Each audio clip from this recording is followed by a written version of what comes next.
Hello ladies and gentlemen, Buildmaster and Mod back with another fantastic Elden Ring build video. Now, ladies and gentlemen, I don't know if you've noticed, but Fromsoftware, the world-renowned Miyazaki sanctuary, has put out another video game for the public to enjoy. However, it wasn't Shadows of the Erdtree. I'm of course talking about the lovely title, Armored Core 6, The Fires of Rubicon. Now, many people would look at Armored Core and Elden Ring and say, look at these two delightful games that don't intersect in any way. However, I looked at these two games and thought, how can I bend reality to my will to insert one of these planet-busting mechs into the lands between? Hold on to your hats, ladies and gentlemen, because this is going to be our wildest ride yet. So sit back, relax, and if this video gives you a laugh, then hit the like button. And without further ado, let's dive into the lands between and make a perfect Armored Core. Ladies and gentlemen, look at this beautiful piece of machinery. I can't wait to bring this technical marvel into the lands between. But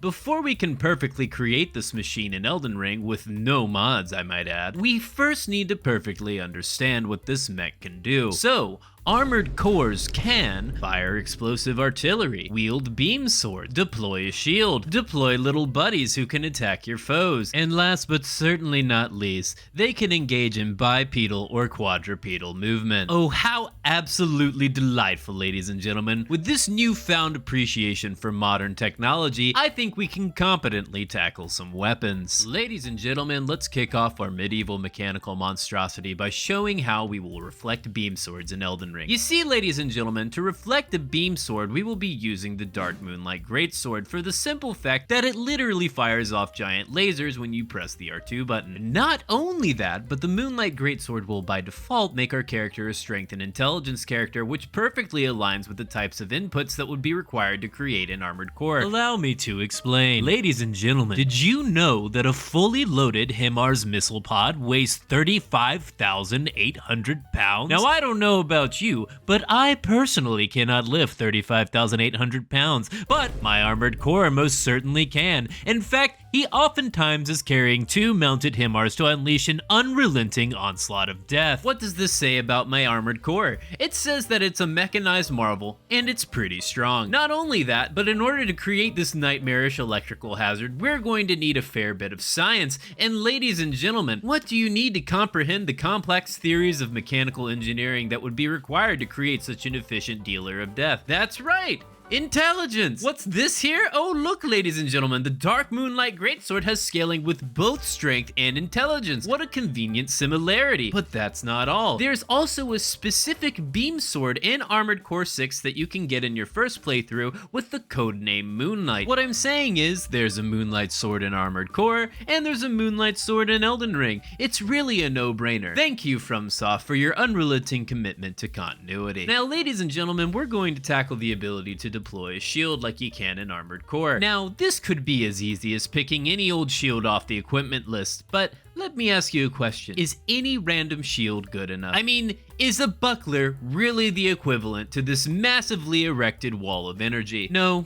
I think not. I mean, look at the buckler. It's black, and the shields in Armored Core are translucent blue. Ladies and gentlemen, we're going to have to strive for a better shield. A shield that I've been looking to implement in my builds for quite some time. A shield that is blue. A shield that is translucent. Ladies and gentlemen, feast your eyes on my perfect Armored Core shield, the Jellyfish Shield. Oh, look at its power! Look at that 100% physical damage absorption! Now, I hear some of you saying, Ahmad, it's blue and translucent, I'll give you that, but this shield isn't really made of energy, is it? And I'd have to agree with you, viewer, if I hadn't already come up with an acronym for this very scenario. You see, the Jellyfish Shield is dripping with BSE, or Big Shield Energy. Look at it, just shrugging off hits like no problem. I don't know about you, but that looks like Big Shield Energy to me. It also is literally in the Big Shield category. And I gotta ask you, how do you think it got there? I'll tell you how, by having some Big Shield Energy. It even can protect you from a death of your own making. Next, let's look at how we're going to reflect the shoulder-mounted laser drone weapon that spawns little friends to pester your enemies throughout your encounters. Now, ladies and gentlemen, this is also very simple to reflect in Elden Ring, as we can simply pick a Spirit Axe. So, since this was so easy to find, I'm going to have to do what I normally do and blow things out of proportion under the guise of making our character more perfect. Now, ladies and gentlemen, I've got to ask you an off-the-cuff question. Who is your best friend? Is it maybe your dog? Or maybe it's your buddy from elementary school? Or maybe it's a 2-ton piece of sentient porcelain. I'm of course talking about Alexander. Alexander is my best friend. He is my buddy. But how does that help me find the right Spirit Ash? Well, what's this? The Soul Jars of Fortune? They are little porcelain warriors, miniature versions of my buddy Alexander. Perhaps you could even call them little buddies, similar to the little buddy drones that fly around my armored core and rain terror upon my enemies. My builder brain is too powerful, Miyazaki.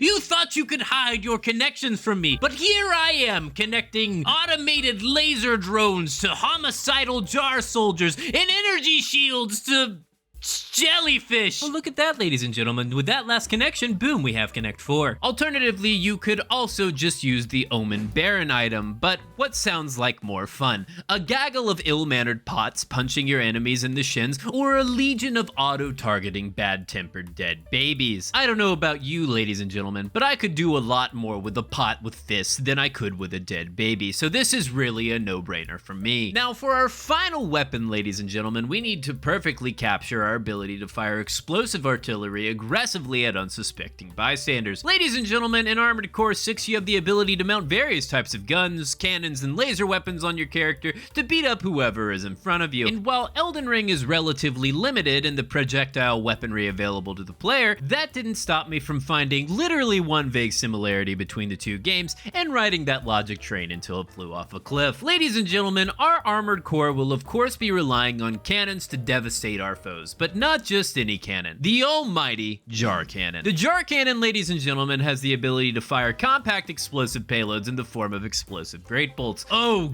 God, we're just glorious to behold. Look at us, we are truly unstoppable now, ladies and gentlemen. But there is one other element of our Armored Core that we have yet to cover, and that, ladies and gentlemen, is the modularity in our Armored Core's design. You see, ladies and gentlemen, one of the key features of Armored Core is the ability to mix and match parts to deal with your current situation. One of the specific parts that are interchanged are leg parts, which directly deal with the load your mech can carry. Now, there are a lot of different types of legs, but at some point, the player will have to decide if they're going to have a bipedal mech or engage in the ancient quadrupedal arts. Now, this may come as a surprise to you all, but Elden Ring has the same flexibility in the way that you can engage in combat. As you can see now, I'm engaging in standard bipedal combat, but if I simply blow this whistle, you can see that I'm now engaging in combat on 4 legs. It's exactly the same. I know you're all in shock. You thought I was horsing around before, but now